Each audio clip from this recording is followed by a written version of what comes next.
Building a mid-shelf coach, 12 metre long twin axle. This is just going to be a mid-shelf, which means there won't be any final build, it'll just be built as I go along. Starting with the wheel, not the wheelbase, starting with the floor pan, the plates for the floor pan. Now this single decker there is just this is a top shelf model, but it's just being used for a guide for the length and the positioning of the axles for the twin axle coach. This is to say it's not getting touched or damaged or anything. This is only just sitting here as a measurement guide, that's all. It's not a template model or anything like that. That's a full completed top shelf single decker that I made a few years ago. It's on the register because I register all my top shelf quality models. So you'll know what I mean when I refer to mid shelf and top shelf if you've watched my previous videos regarding the Lego project series of mine, parts 1 to 7. So I'm just building a mid-shelf quality coach for my Lego. Those that don't know what mid-shelf quality, well, there'll be many people that won't know if you haven't watched the videos already. When I refer to top shelf quality and mid-shelf quality, it'd be good if you watched the previous series because I went into a lot of in-depth explanation of it. But in a nutshell, just to keep it quick and simple, a top shelf quality model, I spend a lot of time building it and all the bits are overlapped. For a mid shelf quality model, it's just done very quickly. There's no final assembly or anything like that. It's just built up as I go along just to give a visual impression of the model of bus that it's to represent my Lego version of it. So I've done a parade with my Lego models before. I don't intend on doing it with this video because it'll just make it too long. What I can do is put a link in the description to the Lego project, my Lego project series, video series, and then that will go into the in-depth explanations of what I refer to when I'm referring to mid-shelf and top-shelf quality models. So I'm just going to film randomly throughout the building of this coach, twin axle coach. A mid-shelf quality model, by the way, is built in a fraction of the time it takes me to build a top-shelf quality model. I build my top-shelf models, I build any model in my free time, when I'm not working on my days off and when I'm not got anything else to do and I've just got some free time, I'll do a wee bit at a time. But this will be built in a fraction of the time because it's just being basically thrown up rather than a lot of time spent put into the top-shelf models. Like I say, I go into a big explanation of that on my Lego project series videos that I made just recently regarding the Enviro 400 MMC. Anyway, the day I started this build today, Thursday, July the 13th, 2023. So it will be finished in a fraction of the time it would take me to build one of the top shelf models. So at the moment I've got the 12 metres or just over 12 metre long representative, 1 centimetre equals a foot for my models, and the weight scale is 117 grams equals a metric ton. Now I'm not going to explain it all again because it takes me a while. Just refer back to my Lego project series when I refer to the weight synchronization for my Lego models. And just on the floor plan, I've got a stepped entrance to the coach, something similar to that of this top shelf quality coach triaxle one. Just using ideas off of this a while ago and adapting them to this, adopting these ideas, design features onto this mid-shelf. It's going to be a short-lived mid-shelf quality coach because it's going to be going in the Lego Destruction Derby soon. So I just like the fun of building them, see all the fair up and the crashes, you know, and see if we can put other design features in them. All the good ones will be staying around for quite a while yet. But this is just it's going to be a mid-shelf. I don't think I'll keep it overly long. You know, I've built one of the coats before, but I'm getting there anyway. I'm just going to continue on with the underframe and floor pan.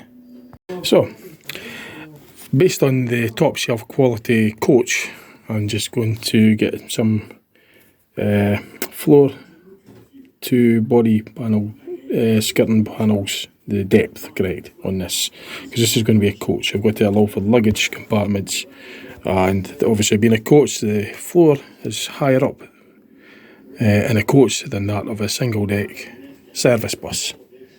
So it's going to be a double axle, as I say. That's a triaxle. This is going to be based off the double. That's top shelf, this one, by the way. Right, so I've got a sort of wheelbase and floor height based on the models. So I've took the luggage compartment panel off, one of them, to give us an idea. It's going to just measure up with the floor on the other coach and gives us an idea what the actual spacings are and the actual height. There's luggage, but in my case there'll be a lot of ballast going in there to get the weight synchronised. Like I say, refer back to my Lego project series videos, and you'll get the explanation what I mean when I say ballast, what I'm referring to and what it means regarding my Lego models. So I've actually done a little step setup as well on this coach. Now it's not built to any real quality, it's just built for aesthetics. So I'm just in the process of designing this.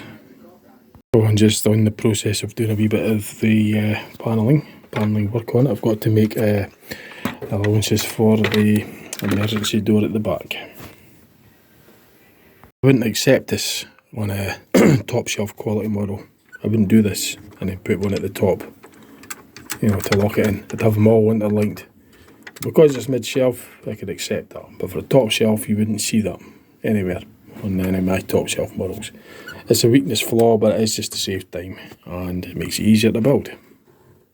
Example, there's a top shelf quality coach, and you can see that it's solid, that it's all done and it's woven rather than just panelled like that, the top and bottom, because as I say, that's a weakness. And the same with the other side. Just on the window aperture spacing. That's some of the window apertures done, and just in the process of doing will be the Monocae design of roof. That'll be the roof upper structure. There won't be any cross beaming or anything like that on this. It'll just be the roof. It'll act as the upper structure for that. So that's the window apertures and roof one. Now I'm going to have to strengthen the roof to make it Monocae design. But I'm not going to do that quite yet. I'm just going to get the sort of rough profile of the design first of all. And I'll start adding the suspension representatives and the driveline representatives, i.e. it's going to be a rear mounted engine. It'll be a vertical rear mounted engine with transmission going straight into the rear axle. And I'll have all the representatives there, a differential for the rear axle representative as well. At some stage. I won't get it all done tonight obviously, but I'm just getting the rough profile of the model done at the moment. And I used the top shelf quality model coaches as a rough guide for the axle positions and the floor height positions.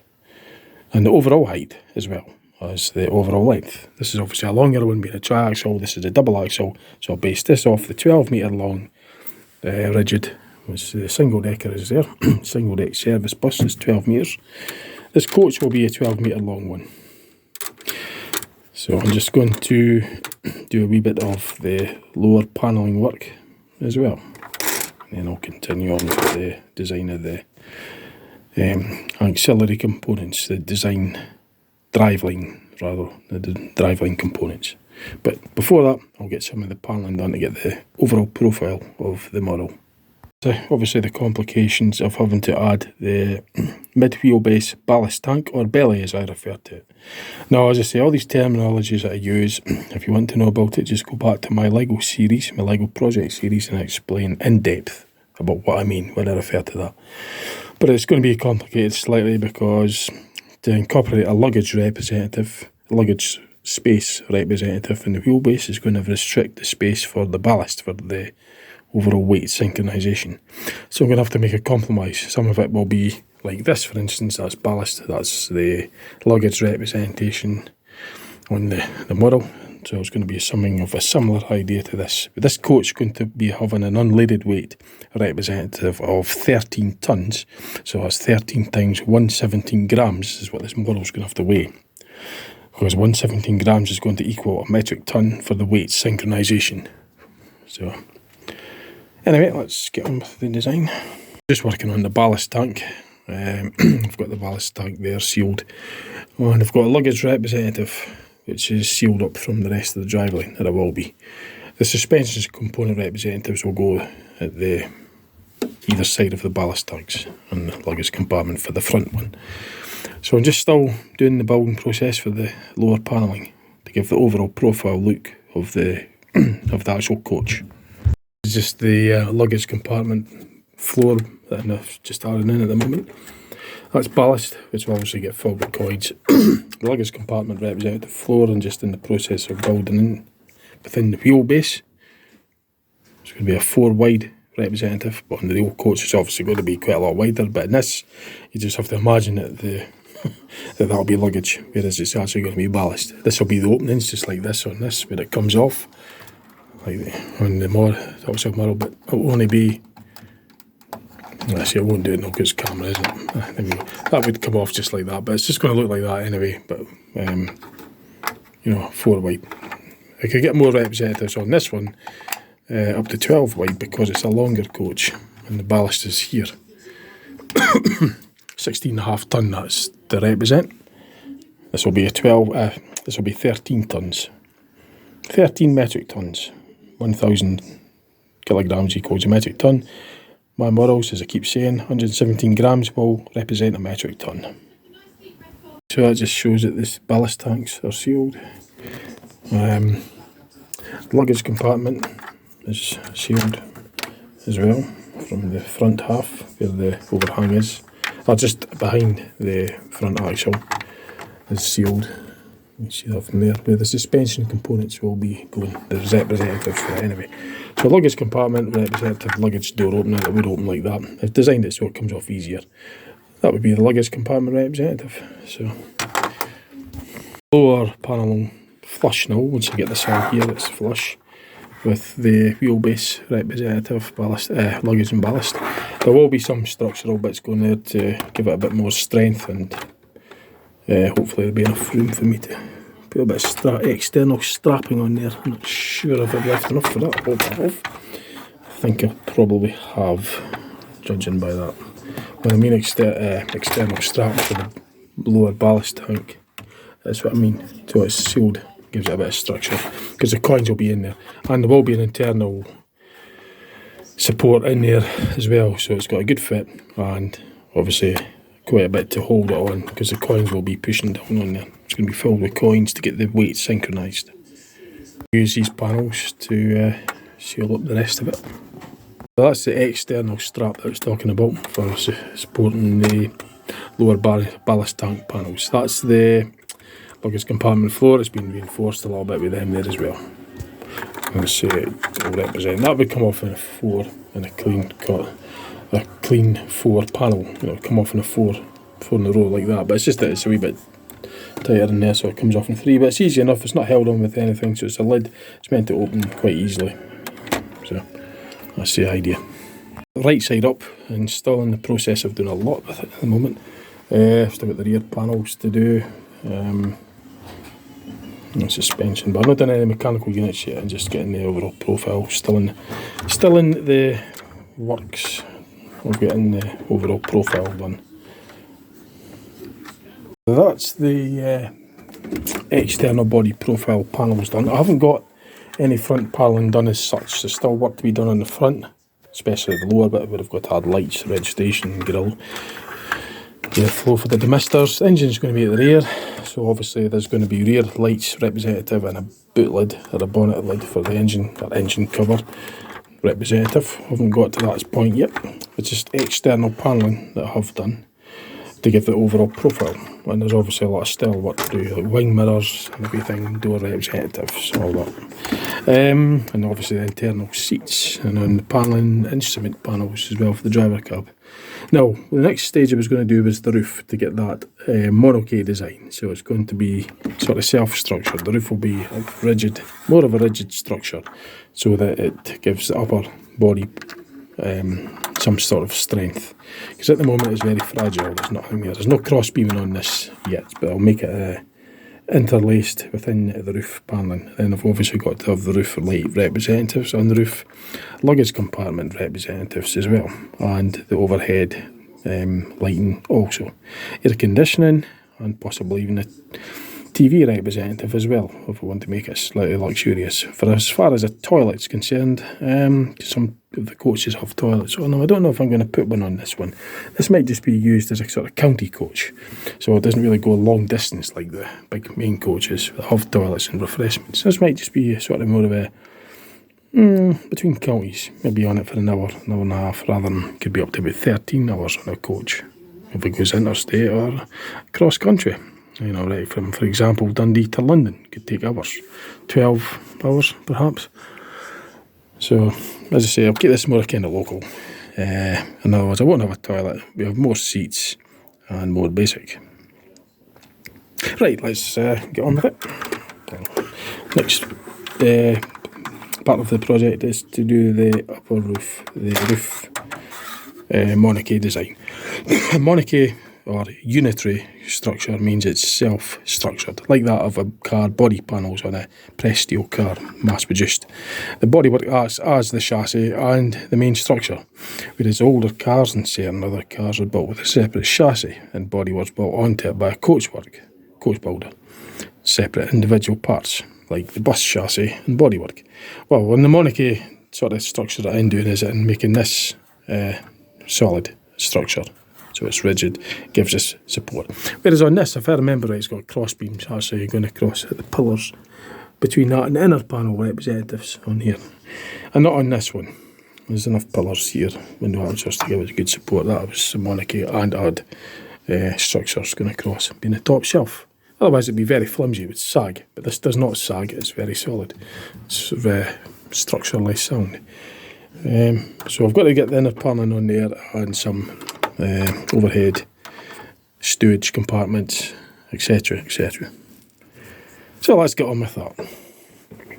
Done is I've jacked the roof off as one piece, and then I'll start working on the inside of the roof, inner paneling, and make it self-structured, self-holding. It's still got cross beams on this, as I say. The roof will act as the cross strength, cross beam strength, interlaced structure. You know, so I don't have any room. This design hasn't got it, so the roof will act as the upper half of the width, and of course the length. The other pillars keep it from sagging, but there needs to be a for the width. There needs to be a structure going across to give it the lateral, not lateral, the cross structure, cross laced, I suppose. Anyway, enough of that, let's just get on with it. So, I'm just putting some of the panel stiffeners in there at the moment, in the inner roof. I've still got more to go yet though, just to give it a bit more of a, to make it more rigid, because at the moment, it's not very strong. This will reinforce it, and then I've got more to put across here to give it reinforcement going lengthways as well as widthways. Then of course on top of that I've got the interior luggage bins, or luggage stowage above the seats. And later on, I won't get all this done tonight. This started at what? I think it was just after 10 o'clock. It's now 10 to 1 in the morning, so it's nearly 3 hours up to now. To my videos, it's 10:30 when I did my first recording, so it was just shortly before that. It's now 10 to 1 in the morning, so it's just over about 2.5 hours. It was just before 10:30, probably about 10:20.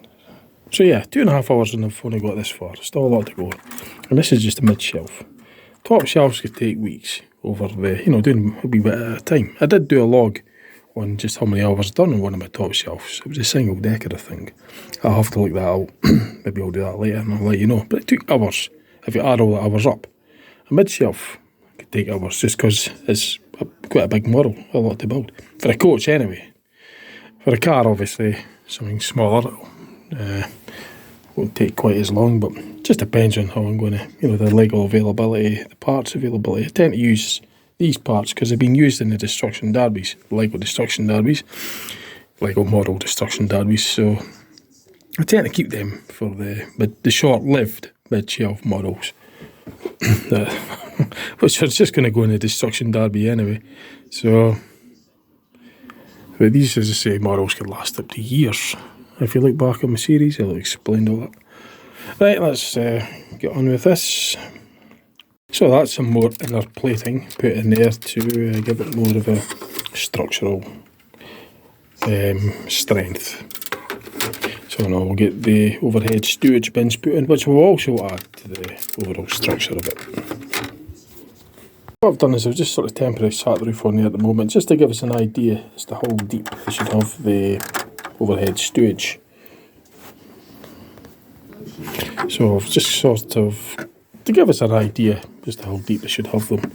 That'll be the overhead stowage representatives. Not that one in particular, it's just a temporary fit, just to give us an idea, and then I'll fit it permanently once I just assess how satisfactory it looks when it's on there. I can't really film and do this at the same time, so I'm going to have to stop filming and just log it after I've put it on. That's the overhead stowage bins put on.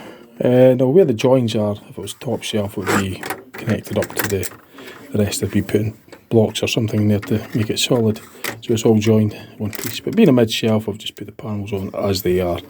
So they will come off detachable. They're not connected up on that respect, just on the top.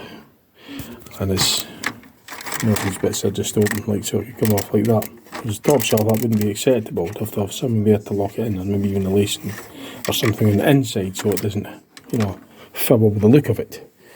So it's still got to look the part as well. It's got to look like the representative, the overhead stowage representative. But being a mid shelf, I don't have to worry about that. Just stick it on and there you go. So it's fairly rigid. I'll just dummy run it. I'll put it on there. It's quite easy to put on anyway. Sorry, couldn't show you what I was doing there. Obviously, I'll take it off, the roof off again, to add the seats and the rest of the interior and overhead lighting and etc, etc. But I'll just put this on for now, and I'll get in over. I'll be able to show you what it looks like with the roof as a monocoque design. Obviously I don't put anything on the top to strengthen it because it will hamper the look. I might put some air conditioning duct representatives on, but I can't put anything structurally on there because it will ruin the look. The profile look of the coach. I'll make it look taller for a start if anything's protruding up. The height's got to be right, so it can't go any above that. Right, let's carry on. Review of the steps on the inside. Because as I say, it's mid shelf, I don't have to put a lot of thought into the design. I just make it look the part. Where if it's top shelf, there's a lot of design features and design issues that have got to be taken into consideration. That's why I build mid shelf ones, as I call them, because they're so easy and quick to build. If you like, it would be a cheaper model if you look on it that way. Whereas an expensive one, i.e. a lot of time spent building, designing it and thinking it out, it would be complications. Although I could do it. It's got a kind of step representative anyway, although the wing mirror on this one is slightly different. I have to move the wing mirror out of the way to get the door open, the representative on this particular one. But there are step arrangements in this one, a lot of thought going on there. That's got to be structurally sound, can't be left, you can't just pull that off. It's got to be all connected in because it's top shelf. Whereas if it was a mid shelf, you could just peel bits off. That wouldn't be acceptable on a top shelf, but mid shelf is okay. So that's the roof on. So like I say, being mid shelf, it will not be coming apart into sub-assemblies to be reassembled in a final build. It'll just be getting built up from where it is now. So obviously I just have to take the roof off again to get into it, to put the seats and interior in, but that's not really regarded as a complete take it apart down to its sub-assemblies or anything like that. It's just accessing to get into the coach to get the seats in and etc. So that'll do for tonight. It's after 1 o'clock, it's 10 past 1 in the morning. So I started about 20 past 10. So it's nearly 3 hours work, just doing what I've done. I haven't done any of the mechanical stuff yet, or anything. I've just got the wheel axles, they're only temporary axles, they're not representing like that. I've still got the diff to put in there and the suspension, the back differential gearbox. And there's obviously the fuel tanks and batteries and air tanks. That'll get done at a different time. But for now, that's all I'm doing for tonight. I'm going to watch a video and then go to bed. So I work late shift, so I don't mind, because I know it's about late anyway. But for now, that'll do. So I do a wee bit at a time. You know, just to give you an idea. That's 3 hours work to get this far. If that were top shelf, that would be nothing like that stage. Oh yeah, sure, I would get it to the profile, but it'd be coming apart again. There'll be a lot of thought processes going on. I just threw this together, so there's a lot of things on here that wouldn't get anywhere near the quality of that. When this is finished, that will make, you know, it'll feel, you can hear the cracks cracking on it. You'll feel it's loose. It's not built to the same solid. This is a heavy object. It's a heavy one, to 16.5 ton. So that's 16.5 times 117 grams is its weight. And this is actually solid. All the ballast is tucked in there and it's taped up so it doesn't rattle about. On this one, it won't have to worry. I just throw the coins in, it can make it rattle about. It doesn't matter, no fuss. So anyway, that's enough for. It's actually not bad. I've done quite a bit. It's enough for now. There's obviously the exterior finish, lights, wipers, mirrors, doors, rear number plate, rear lights, all that to go on. There's bonnet, engine cover, destination blind, air conditioning, all that, cords on the roof. Then I've got the interior seats, then I've got the interior for the cab. Oh god, there's a lot to go. In fact, what I'm going to do is I'm going to weigh this and just give us an idea what it's weighing at the moment, to get some fair idea as to how much ballast it's going to need. It's nowhere near finished yet, but the bulk of it's done, but you still got the seats and that, which will add weight. But as you know, Lego, as I explained before, you can't get the weight proportions right with Lego. For the vehicle, for the size to be in sync with the weight for the other vehicles, the ballast has got to be there to sync it up. So I'm going to weigh this and get an actual weight of it at this stage. I've weighed it, it's coming in at 702 grams. And that I've divided by, basically I've divided that by 117. And for the metric tonnage, it comes in at 5.98 or 5,982 kilograms. But that is obviously unrealistic, because in real life, at this stage, if it included the chassis being the heaviest part, it's going to be a good 60% of the overall weight of the vehicle. So, as I've explained, Lego can't represent it like that in terms of weight, because the density of the Lego is the same throughout. It's not like steel for the chassis, it's going to be heavier than aluminium and glass fibre panels and glass. The bodywork on a bus is probably about 40% of the weight. The chassis will account for 60%, because you've got obviously the heavy components on there, the engine, gearbox, etc., and the mainframe structure. Well, as I say, the mainframe structure and engine and gearbox are represented, so Lego can't reproduce that. So the vehicle won't weigh the 117 grams times 13, you know, for a 13 ton representative. So I've got to add the ballast to get it that way, you know, to get the coins in, to get the weight synchronised. As I say, I went into more detail in my videos previous to this, the Lego series. So anyway, there you go. I'm going to call it a night for now, and I'm going to go to bed shortly. So that's it for the first part. The first day. I don't know how I'm going to do this video. I don't want to make it too long. I might make it all in one video. I might do it in 2 parts. I don't know. I'll try and keep it as short as possible, and try and keep it as efficient, so I'm relaying as much information in a short as possible time. Okay, right, that's it for day 1. It's about 3 hours work done. Right. Before I go, I was just giving a little bit of afterthought here after I put that on. Encapsulate the engine. I've got some engine covers, under tray covers to go in the rear, because the engine will go in the rear overhang. So the engine and transmission will be encapsulated in there, just to give it a bit more of a sort of complex design. You know, make it complicated. Put a bit of internal structures, and all the components will be under there. So I'll see how that all fares up when it goes into demolition derby. But yeah, I just thought about that there. Some of the other coaches have got that. Well, that one's got undercover trays on the underside. I'm not going to show that. I did show this on my parade model, my Lego, but that doesn't affect, to film at the same time, it's difficult to, that doesn't affect the overall aesthetics of the overall profile. It's not too low to the road or anything like that. So, in case you're wondering, the tapers on the rears of long overhang buses and vehicles alike with long overhangs is so that it doesn't ground when it's going up a gradient or anything like that. The front should have. The rear's normally longer anyway, so that tends to would suffer or be more vulnerable for scrapes when it's going up a gradient, turning up a gradient. The back rear end is like, or if it's going down and turning on a flat surface, coming down a blade, it's likely to scrape along the bottom, so they taper it up to prevent that. The front is usually shorter anyway, so it doesn't get as much, if any, taper. And the wheelbase is obviously, that doesn't need one. So, right, that's enough now for tonight. Looking on the engine and transmission. We've got 4 power unit mounts, engine stroke transmission mounts on the chassis.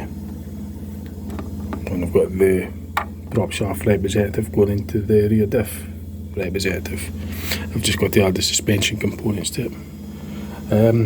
10 litre engine, each of these represents a litre, not a cylinder, but a litre, although they are cylinders, but I use them to represent a litre. 10 litre diesel engine. And it's going to be the coach transmission, automatic.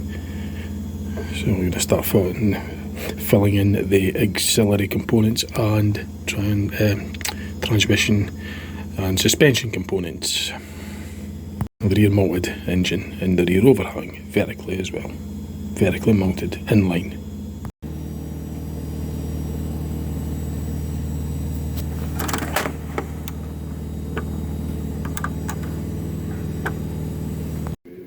I'm just experimenting with the under covers for the engine. I've not got the ancillaries like radiator in yet, but I've got the transmission and differential and engine representatives in there. I've got some covers on. I'll actually take the driveline out and I'll show that. I'll also work on the front suspension as well. Then I've got to get going. That's all I could do for today once get this bit done.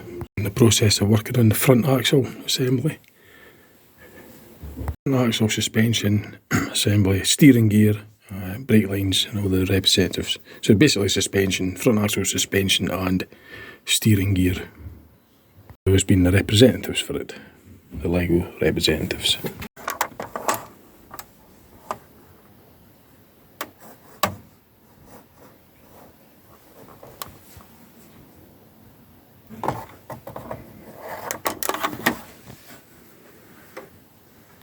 Well, I could do just now. That's all I'm going to do at the moment. It's nowhere near finished. It's like I was actually busy earlier. I had something came up, so I had to stop. I didn't get as much done as I could have done.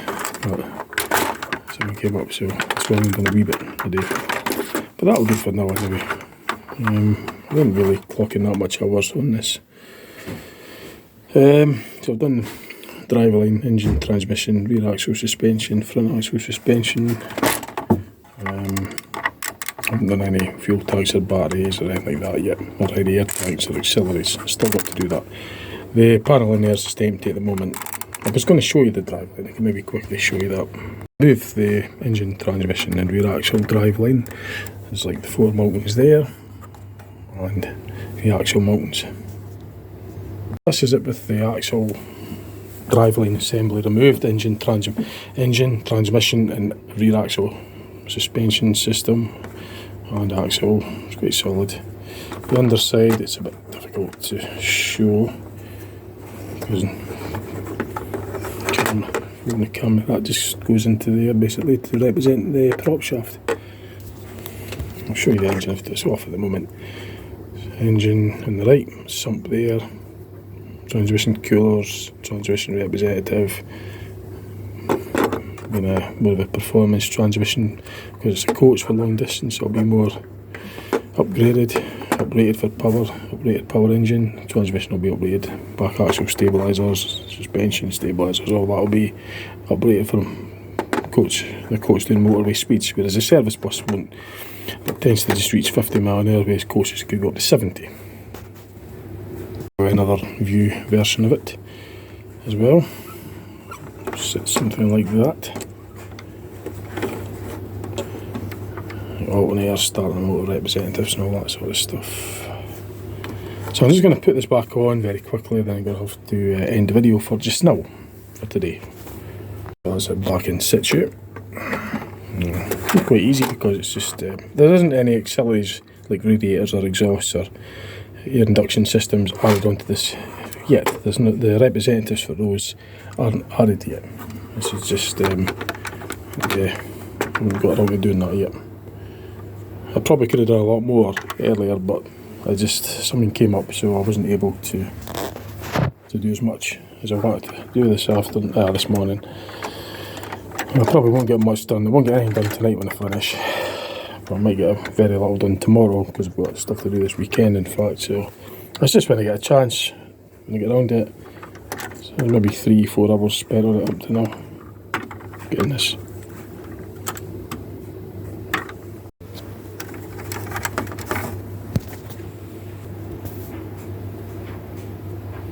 And that's the underside, anti-splash guards, engine undercover, or engine anti-skid panels, or anti-splash bunks, whatever you want to call them, just engine under trays. I've added those as well. That's on the inner panel, and you've got these as well. And there's the area inside there which will be filled with auxiliaries either side of the engine. I'll probably have to have some sort of vent representations as well in this model. So, being a coach, there's quite a lot of bulk underneath for components in that, because it's got a high floor, whereas a single deck bus has a lower floor, which means there's less space under the floor for components. But it's a nice big deep ballast tank for getting the weight synchronised right anyway. That's something which is very useful, very handy. So I'll right side it up, and I'm just going to say that's enough for today. I haven't got any front panels done yet or anything. There's still quite a bit to go, but it will get done fairly quickly because it's mid shelf. It's not going to take long to build this one in comparison to like a top shelf one. So that's it for now. I'll put another part on, continue on this later on when I've got the time. It won't be today anyway. And that'll do for now. Hello, right, day 3. I'm going to do a wee bit more work on this Lego coach of mine. An hour, maybe just about an hour and 10 minutes, an hour and 5 to 10 minutes on it before I start my shift today. So I'm going to continue on with the ancillaries, chassis ancillary components. I've got the engine and driveline in. I'm going to add auxiliary components like a radiator, air tanks, battery and fuel tanks at the front, induction, exhaust. I'm going to do that now. Just added in an exhaust representative in there. Added in a cooling pack representative. And I've got to be careful that it doesn't impede with the lower rear overhang panel, that nothing restricts it or impedes it, because it wouldn't fit otherwise. So I've got to be sure that the clearance is there. Just enough clearance from the 2 drain representatives on the radiator, or you could even represent them as coolant filters as well. Like an air induction system representative, air filter, air trunking into the engine. Again, I've checked to make sure that it doesn't interfere with the lower rear panel, rear overhang panel, that there's enough clearance for it, because I've got these bits here that are going to be part of the engine under tray. So it's got to be able to fit and leave enough space for all the components to go in there.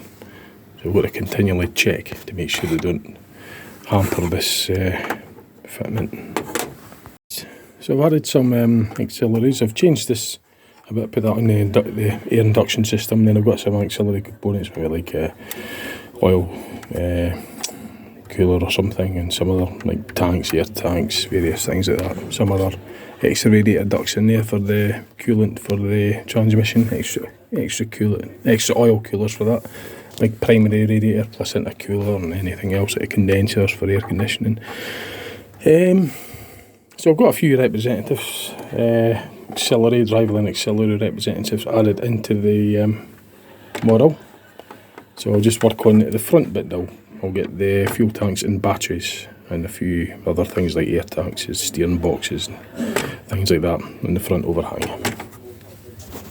I made sure that the panels weren't going to be blocked by any of the auxiliary. I didn't put that on, so I just sat that on there as a dry run, so it's not a problem.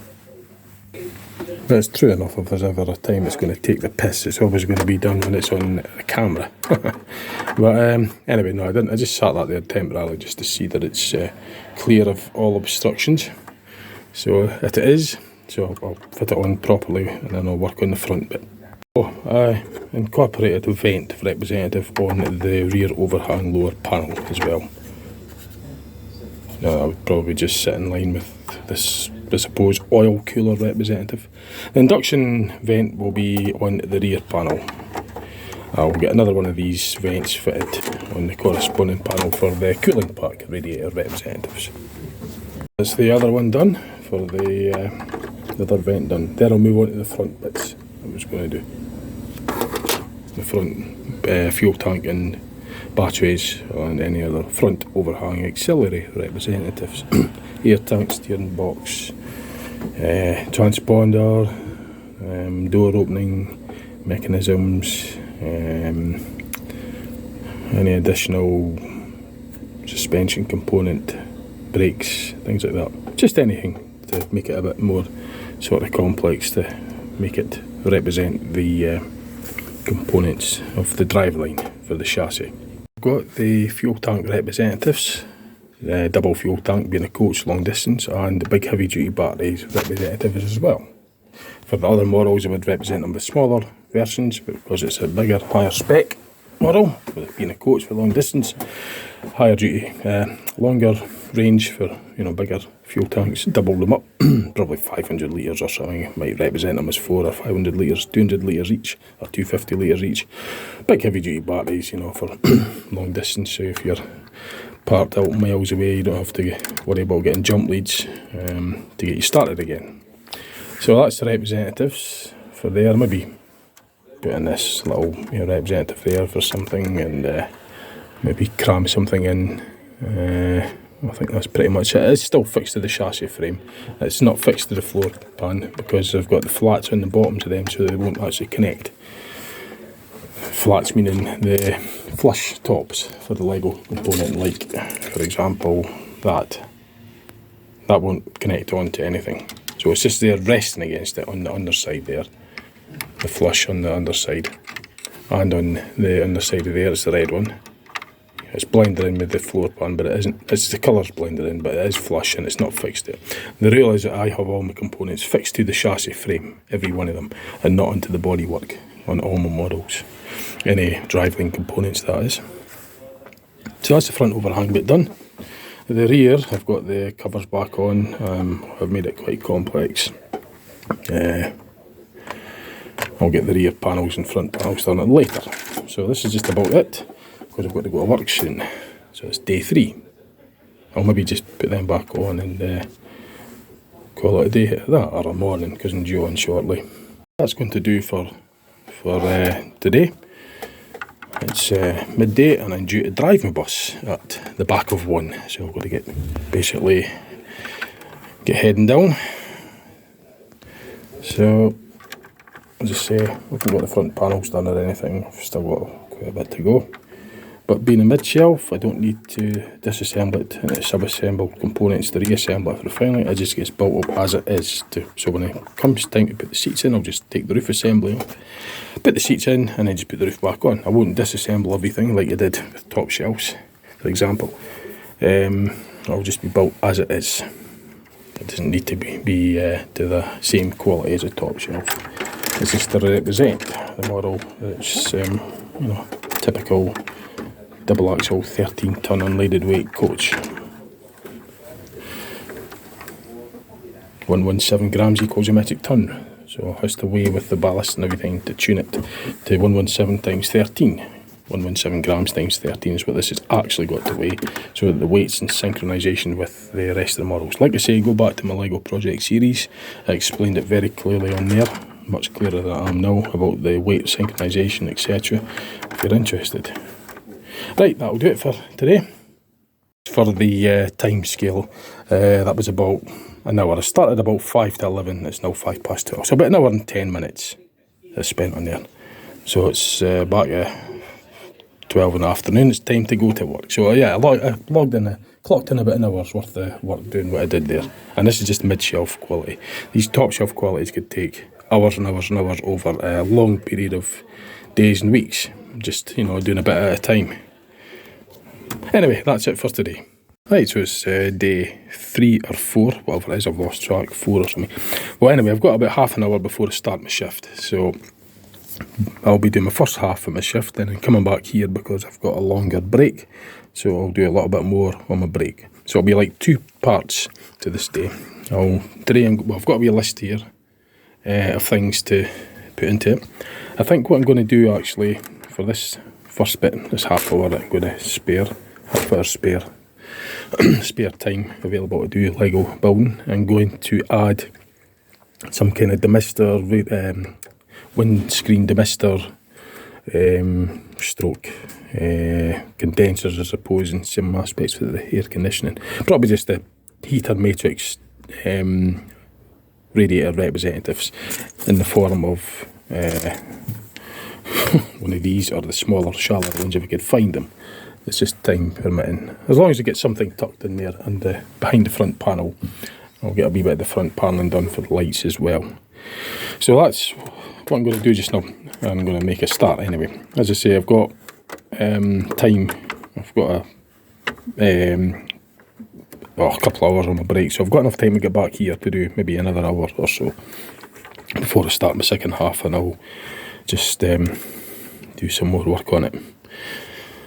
So let's get started. Right, so it's the next session, whatever it is, and working on this model again. One after the last. I've lost count. The last time I worked on it, I was on this stage. I'm going to be to do some work underneath above the driver cab. Put some instruments and stuff there for that.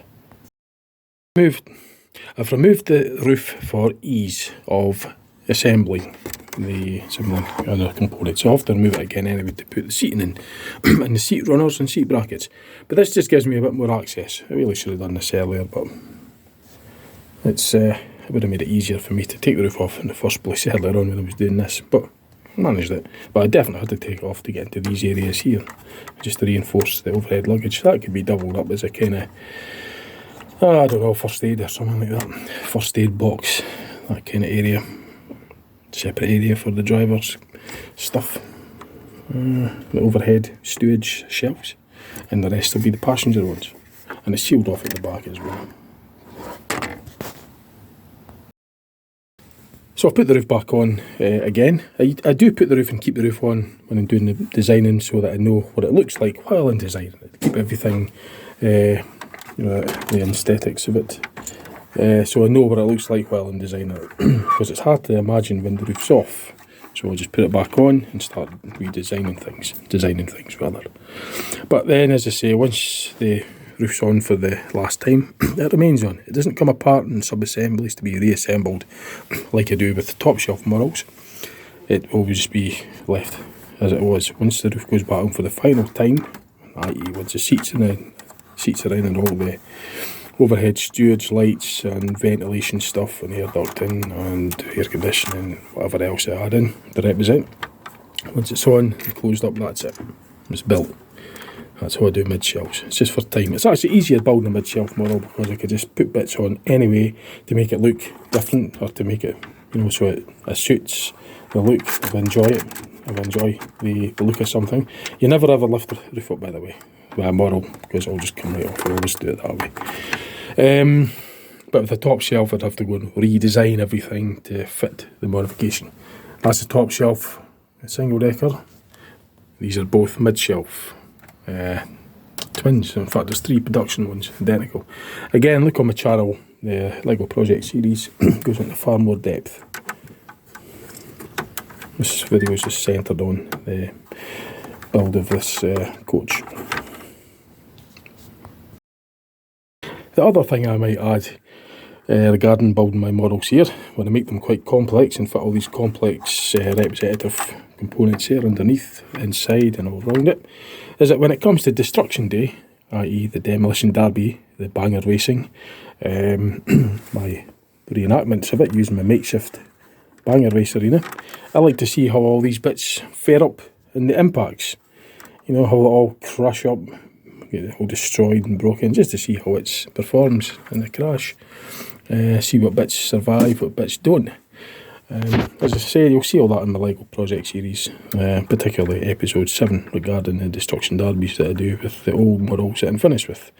Because models could last for anything from a year to 16 years. So, as I say, I go into a lot more depth on the channel, on these episodes. So that'll do for this session. I'll maybe do some more work on it later on tonight or whenever. I've got other things to do. So I've added the overhead lights for the driver's cabs, the air conditioning duct there, or representative, destination blind representative, above stairway entrance light, representative. So I'll just, and a few controls above the steering column as well. Double up as a monitor, I suppose. You can maybe just make all the vents, that black one there, that will double up as an air conditioning ventilation representative. So that's that'll do for this session. I'll do a wee bit more later on.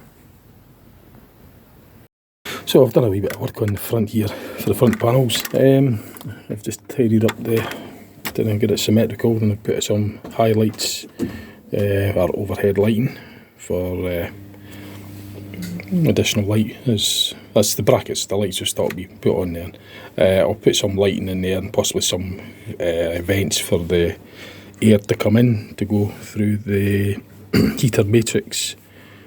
The heater matrix is for the demisters and for the heater blower. I've still got pods to put on the roof for the air conditioning, but that's what I've done just now. That half hour, by the way, has gone in very fast, so I'm going to have to go. I had other things to do during that half hour. I was distracted a wee bit with my phone, so I didn't get an awful lot done for this first bit. But I'll come back here on my break and I'll crack on with a wee bit more. So for this small session of Lego building, that's going to have to do for now. I'm going to have to get going to my work. So I'm on my break, but I won't get as much done as I'd like because I've been busy doing other things. I'm going to continue on with the front overhand components and the front panel regarding lights, red station and air vents. And I'm getting stuck into a bag of M&Ms and a nice cup of coffee. And spending more time eating them and looking at my phone and doing Lego building.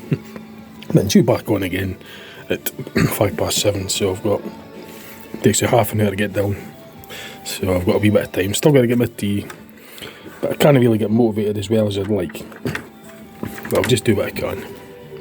My wee brother's playing music next in the next room there, and I kind of stopped listening to it. It's good tune actually he's playing, but I can't get motivated. It's really hot outside as well, so I'm actually on my break. I'm supposed to be having a break, but I'll just get as much done as I can.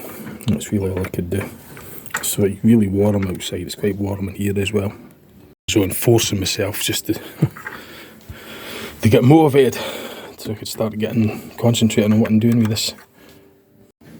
Regarding the music, I've got to be careful I don't get a copyright strike on here. So I'm back on my bus at 7:05, so I'm not going to start any major stuff. I'll keep the seats for maybe another day.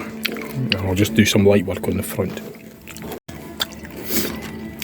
So regarding the lights, I'm going to use the rectangle type for the headlights and some round ones as well for the top. I'm going to use this as the demister radiator core, demister core matrix, heater matrix representative at the front for the demisters. I decided to fit a wee I've put the radiator, or the heater matrix in there, and I've put some covers over here with a flush fit so it doesn't actually connect to anything. So it's covering the fuel tank and batteries. It's like an under tray, an underbody here for a little front overhang just to protect these components. And it's quite easy to get off because I've just connected it to one point there, so it comes off fairly easily because it's supposed to be easy for easy removal, for access, for you know, if these parts would be the representing parts that would get serviced, so you want it to be able to come off fairly easy. So I've incorporated that into my design, and I've tucked the heater matrix in there. These components are actually fitted to the bodywork rather than the chassis. The components being the heater matrix and the underbody panels. It's some kind of transponder or radio mechanism under here as well. Some sort of representative will tuck that in there just to make it look quite complicated, complex. Give it a bit more interest to look at. Well, certainly I like to build all that into my models. So I'm going to get some sort of representative for that. I've added like a transponder radio sort of setup here, representative, just under the corner here at the front overhang. And I made sure that the panel will cover it. It won't obstruct the panelling. So I tucked another one of the condensers, the heater matrix representatives down there, offset, and this one here as well. So as normal, I begin to get motivated as it's just about out of time because my tea's just about cooked and I'm going to have to eat that and get going. So I've kind of like redesigned the front a little bit, come up with this idea. I'm going to try and curve the lights from similar to that on that model, top shelf one that I've built. So I'm starting to get into the way of it, and of course it's time to pack it in for now because I'm due back on the bus shortly. I'm still going to get my tea. Typical, so as always, I wasn't motivated earlier on, I was just wasn't getting into it. And now when it's time up, as usual, I get into it, start coming up with these other ideas, and I can't really go any further, so I've got to restart all over again later on tonight when I finish my shift if I feel up to it. Anyway, I think I'm going to have to, tea will be ready in a couple of minutes. I'm going to have to tidy it up a bit, obviously, there's still a bit of lights to add to the front and all the rest, so I'm just kind of getting a rough idea, registration representative there. So I did get something done, but not much, but not as much as I'd like to have. I would have liked to have got more done, but well, that's it for just now. I might do a wee bit later on, so I just don't know what to call it. I might just call it sessions rather than days. This would have been day 4. I'll just call it session 4 and session 5, etc, etc, because I could do more one sessions of work on this model in a day rather than calling it day 1, day 2. So this is the end of this session. I don't know just what sort of time I spent on it. Probably I spent a wee bit this morning or this afternoon before it started, so I might be tallying up about an hour, but most of that time is spent mucking about my phone, listening and texting and looking at notifications and just getting distracted generally. So I sat an hour here really not doing very much, skiving as they say. But no, it's meant to be fun and I enjoy building it, but I just couldn't really get motivated earlier. There's days like that. So that'll do for just now, for this session. I might do a wee bit more later on tonight when I finish, after midnight.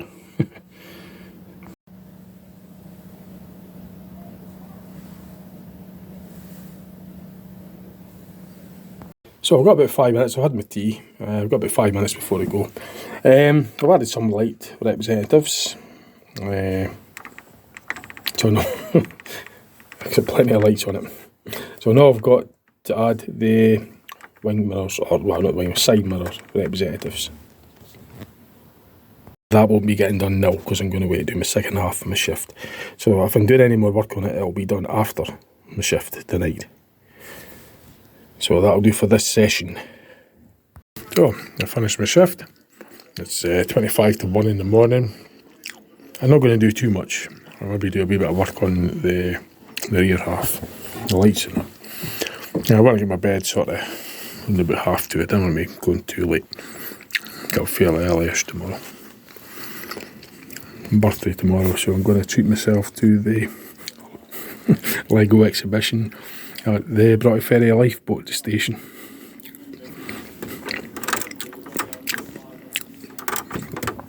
So this is the wee bit of my supper.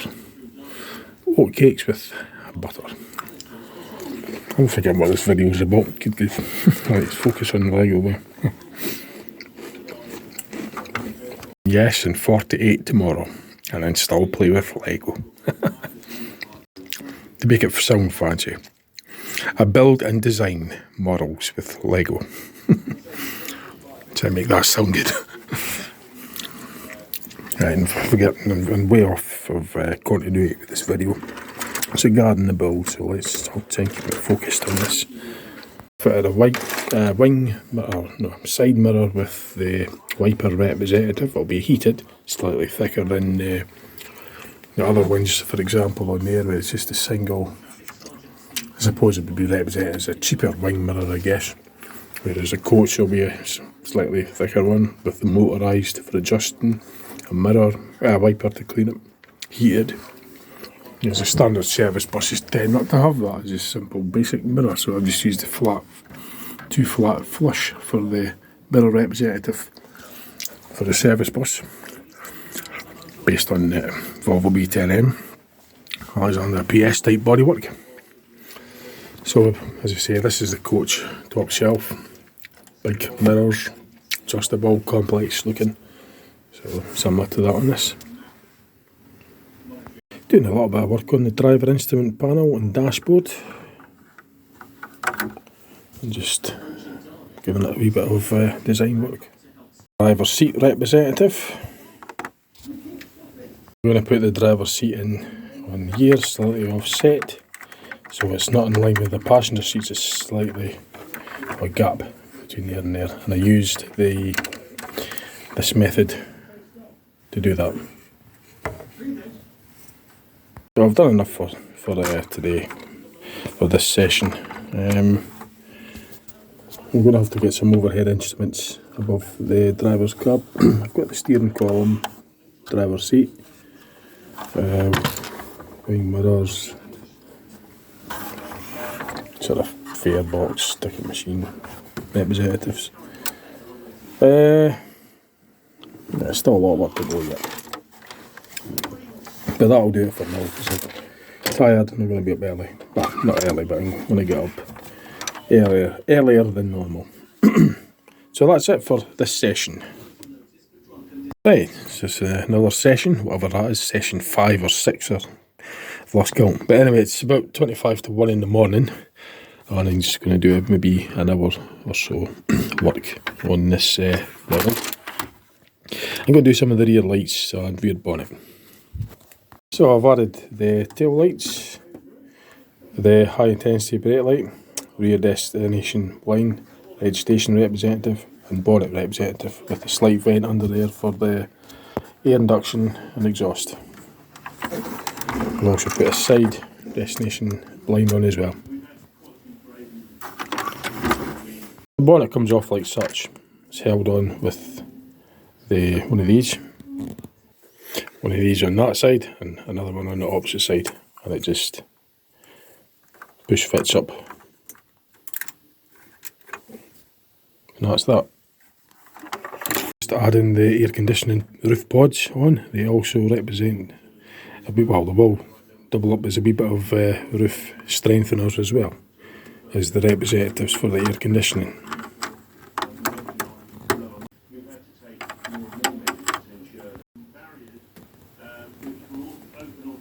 Just going through on the checklist, just checking off what I've already done.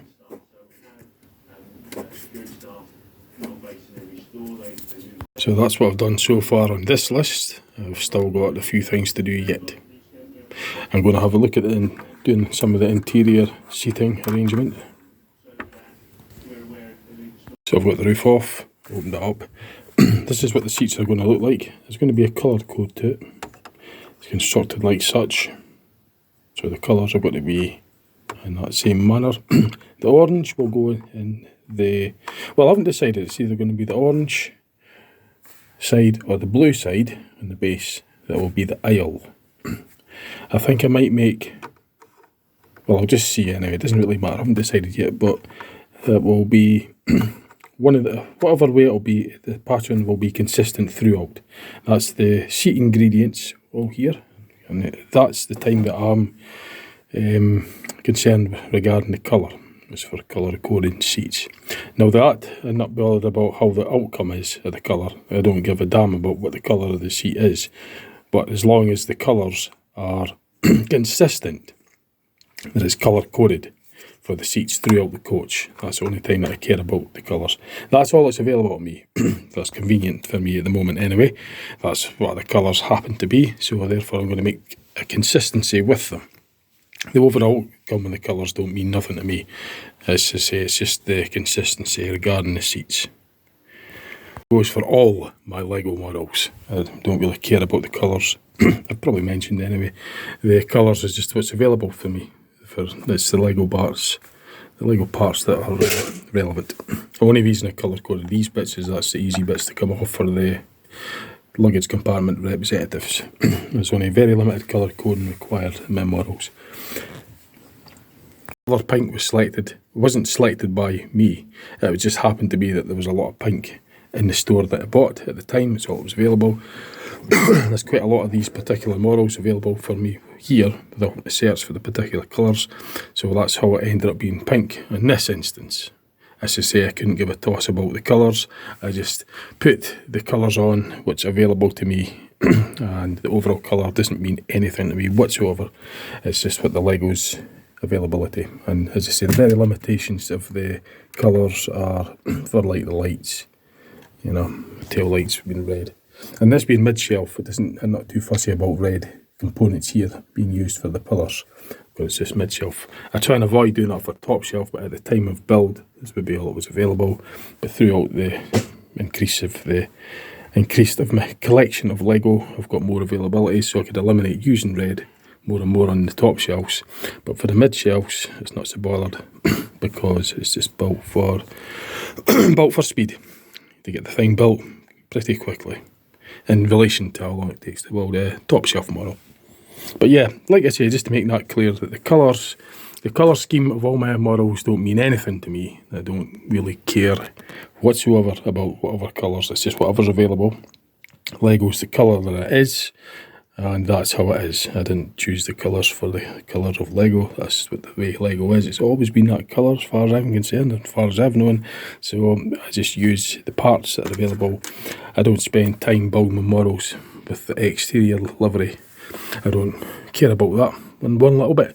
I just care about the overall look for my models, and very limited reasons for the colour code. Like I say, pink was just happened to be the availability for the Lego at the time, so I've kept it consistently for the opening for the luggage compartment. Just like for the prototype models, I'll pick a particular colour for my mass production cars. There's not one here at the moment, but if you look at my series, like the Lego project series on my YouTube, then you'll get a much better understanding of the colour coding and etc, etc. The very rare times that I use colour coding. One side done, that's 12 on this side. I haven't quite got the overall capacity yet, but there's 12. The seats are sided, so I'll have to do corresponding side for the opposite side. I'll do another bundle of 12 seats, and then for the rear seat, the farmost rear seat will be a 5-seater. So I'll have to figure something out for that as well. So I think what I'll do, I'll decide what way the orientations of the seats are going to go. So what the colour's going to be facing the aisle on the coach. So this is one side. This is one seat done for the opposite side. I've decided for technical reasons why I've chose it to have the blue side will be in the aisle, because there's a join there. Although it's mid-shelf, I still want to put a wee bit of strength into it, and a bit of thought regarding the structure of it. So because there's, instead of having that bit there on its own unsupported, I'm going to have this block of 2, because it's held on there. You see, I like to have a seat bracket, and I like the seat to be mounted at the rear and that bit open to the just unsupported, so it's kind of You'll see what I mean when I put it on. But that would be unsupported then. So I've decided to make the blue side of the seat the aisle side. So I've got, basically that will be the, obviously this is the forward side of the seat. That will be the near side. The right hand drive model. The right hand side. The pavement side. The near side. The opposite side to the driver. And that will be the off side. So, and it's going to be like that. And it's colour coded at the rear as well. I've got enough ingredients to do that. Lego ingredients. So I'm going to continue on with mass producing these seats for the coach. So that's the other side done. So I'm going to just see how they, I'm going to position them in on the coach. I've got the floor liners to go along first of all as well, along the edges. This actually helps support the, or strengthen up the floor pan. And then on there the seat will mount, or I might put another bracket on it. We'll just have to see what sort of height that I want the seat. So I've put the floor runners down. I've left this bit open for the emergency exit. I haven't done the back seat sorted out yet, but I will. That's the runners, they're just press fitted on. Like I say, that's just tightened as evenly spaced as it's going to go on, and evenly, pressure fitted on as it's going to be, because it's just been built up. It's not getting reassembled like a top shelf model, it's just getting built up as I go. So the quality it's not going to be there like, and as I say, if it was top shelf, the seats would have to be going across a certain area so there isn't any joins. So it's all the joins are covered or overlapped.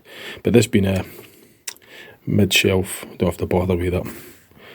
So added a driver partition there, this partition panel or bulkhead panel, just to separate this from the compartment, the passenger compartment. And as you say, the driver seat's off, slightly at a different setting to the rest of the seats. It's more, all the seats on the passengers are right up against each of the sides, whereas the driver one's slightly in a bit. And I've done that by using the certain Lego that allows for that. In fact, I could show you, probably see it. It's in the centre like such. And on the opposite side to that, that's what it looks like. And that there corresponds with the centre hole on that bottom plate, the seat plate, which puts it in that position. And when it fits into the cab, and the two flats that are either side of that just stops it from rocking around. It's only fixed at one point, so it keeps it level. It's not fixed to these flush bits, but it kind of balances, it gives it something underneath it to keep it level. So if they weren't there, the seat would rock around and come loose quite easily. The passenger seats, however, will be right up against the edge for the maximum width of the aisle. And when I was talking about seat brackets, when having the aisle end unsupported, it leaves a slight gap there. So because there's a join there, I've put it on the end so it's supported with the runner. And that's kind of self-supported because it's a 2-block and it's got this to keep the seat integrity intact. So as I say, this being a mid-shelf, I might not bother with the bracket there, but then again I probably will actually put a wee bracket underneath there, or a bracket representative. In this case for Lego, it'll be one of these single round dots. It doesn't really matter if it's clear or whatever colour it is. It's hardly seen on a mid, well, it doesn't matter on a mid shelf, not too fussy, so that'll sit between there and fix it on there and on the edge. And this front bit there will be unsupported. So I chose the blue bit to be in the aisle because of that reason. So I'm going to wait to go on with that, and then I'll get the back seat arrangement sorted out as well. It's 1:45, I'm going to knock off about 2 o'clock, try and get to bed for about 2:30, so I'm going to just do what I can in the time that I've got, and I'm going to work on it all through and do get to bed a little bit earlier these days. So I'm just going to crack on with this and get as much done as I can. I'll just get up a bit earlier tomorrow and I'll do some more work on it tomorrow. I'll call it whatever session. But for now, I'm just going to spend another 15-20 minutes just getting this done. That's the back seat made. So I'll get that arranged in there. I'll probably put a plate right across there, with the 2x6 or something, or a 2x8 plate, flat, 2x8 flat. And that flat one there will act as the rear cross runner. I'll take this 2 out. So I'll take the 2 out and I'm just going to put that across the back. Which will give it the support, and well, that is the runner in the front bit. It's raised up a little bit as well, so that's how I want it. And they tend to get the colour for the white in the centre for the aisle. Likewise on those seats. They're the 2-seaters, double seats, and that's the rear seat, which is 5 passengers. Exception of the back seat, the aisle seats have got the brackets on them now, so they've got, doesn't matter about the colour of the bracket, but they will be getting fitted as such. So the white side will be going to the side of the coach, and the blue side will be in the aisle, and it's got the bracket there, so that'll get support at both sides. There's not going to be enough room for like say, you know, the representative legroom like you do in the coach, on the single deckers, on the buses, the double deckers, single deckers, or the service buses. There's a gap between the seats for legroom. Well, the legroom on the coach, the gap representative is just going to have to be imagined, because I've made the seats sort of more comfortable. So you just got to imagine there's a gap between there and the back of the seat in front. So the representative is kind of like this small space that you might see between the seats. That'll be the legroom, and you just have to imagine it's going to be a good legroom. That's how it is with Lego. Obviously it's limited, can't make the seats any, I don't use the particular seats that they give, the official Lego seats. I make my own seats and have my own seat representatives from my own models. I tend to do that with my models. So I use different parts, the official parts, like for example the man figure here. Well, the legs and all that doesn't mean nothing to me. I'll take them off and I'll use that as a method for like an adjustable steering column. And one of the models, because of the angular movement, I take the top half off, obviously the head off, and I put like a steering wheel representative on. I can't remember which one it is. Some of them, this one in particular, I use a hinge for it, but there's a few models that I use because of the action, the movement that allows it to double up as an adjustable steering column. And I take off the head, obviously, in the centre bits, the arms, because it wouldn't really represent it very well. So it's just because of the convenience of the mechanical movement of it. I can't remember what, I haven't got any at the moment. I've not got time to go doing that at this stage. But in other words, I don't use the, sometimes like fan blades, things like that, but I use them for maybe other things as well. Ah, there we go, there's one of them. It's prime example. That's the steering wheel representative, adjustable steering column.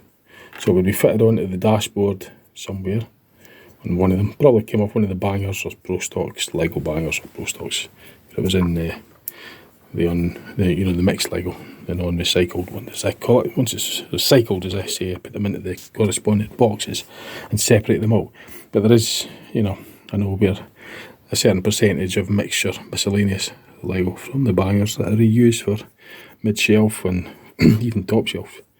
But yeah, that's what I mean with the steering column. So that would double up as a steering column.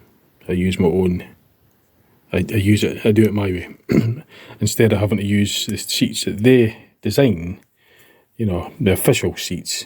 Although I do use them in some of them, a lot of them in fact, like there, that courier seat for the courier, to serve the passengers and be like two crew, the driver and this driver's assistant, if you like, also known as couriers, or the service, if they want to drink or something, the service the passengers' needs. Well, there is a seat in this one, and I used the official seat, but it's just their design. I use them in some instances, like in the cars as well. There's only so much I could do with a car. There's a close-up view of the cab of a tipper. I use the seat for that as well. But on the coach, I actually designed my own seats. So that's why you've got to just imagine the legroom was there when I put them like such on the coach. So you just got to, on the buses, you could see there is a gap between them, you know, but I made the seats look more basic. Again, I designed my own seats for them. For the coach, having coach seats, I've made them a bit more sort of representative, to look more plush, you know, more luxury or more comfortable. So, but because Lego limitations, I can't shape the Lego in a way to allow legroom. So as I say, you just got to imagine it's there. So I'm going to get on with it and get the seats put in before. That's actually after 2. I really should be getting to my bed. Still got my shower, teeth to brush, and then go to bed, get some decent sleep instead of sitting up to all hours. And I'll get some fresh, waking up, nice and fresh mind, and not so tired, and able to build more efficiently when I do that. I could think clearer, I could build better, rather than working at this time, burning myself out, trying to work inefficiently. It just wastes time.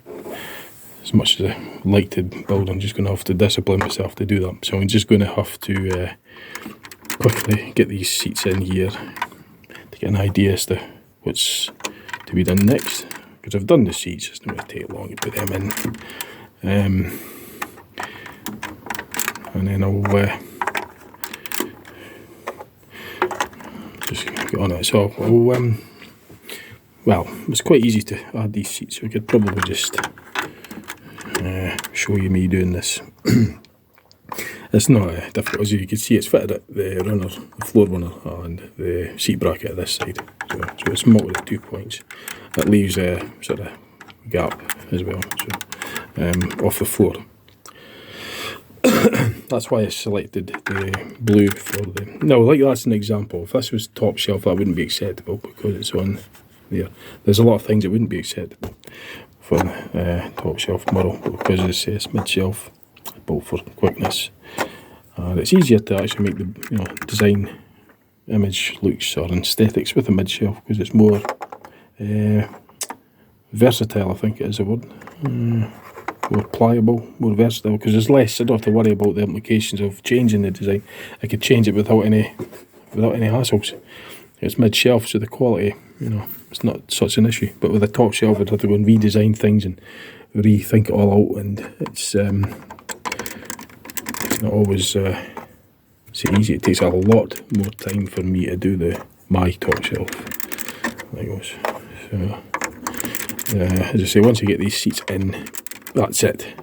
It's lights off, and I'm going to go to my bed and get some sleep, because I used to sit up till silly o'clock just doing things, and I would probably go away and watch a DVD or a video after this and eat stuff, and then try to get back into getting up, a wee bit earlier, a bit like 2:30 instead of 3:30, 4 o'clock, and just try to cut back on that. Try and get back to some sort of, get up back at 10 or 9:30 or something, and then I could feel a lot fresher, and I could get this built a lot better and easier and enjoy it more. Now, the seating, I say it's not as easy to think about, it's difficult to remember arithmetic and counting stuff out when it's this time in the morning. So I'm going to have to, I could count this out quite easily, but I should really do it later on. But anyway, so 2, 4, 6, 8, 10, 12, 14, 16, 18, 20, 22, 24. So that's basically going to be 48 seats plus 5. That's 53. There is space here at the front for an extra 2 seats. That'll be 55, 57 seater.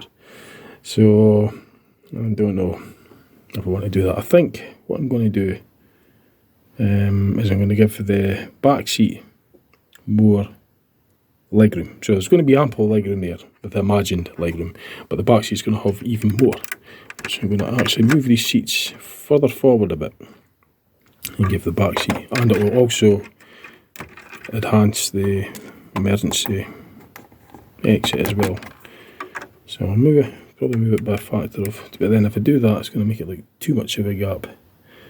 I have to think, hang on. Okay, it's been 10 minutes, right? I'm going to have to watch this file. So you know what? I'm just going to call it a night. I know you're going to, no, I'm not going to do it tonight in this session. So that's it. That's it for tonight. So the next session will be tomorrow. And I'm just going to basically switch everything off and head in my bed. That's enough. Okay, that's it. Good night.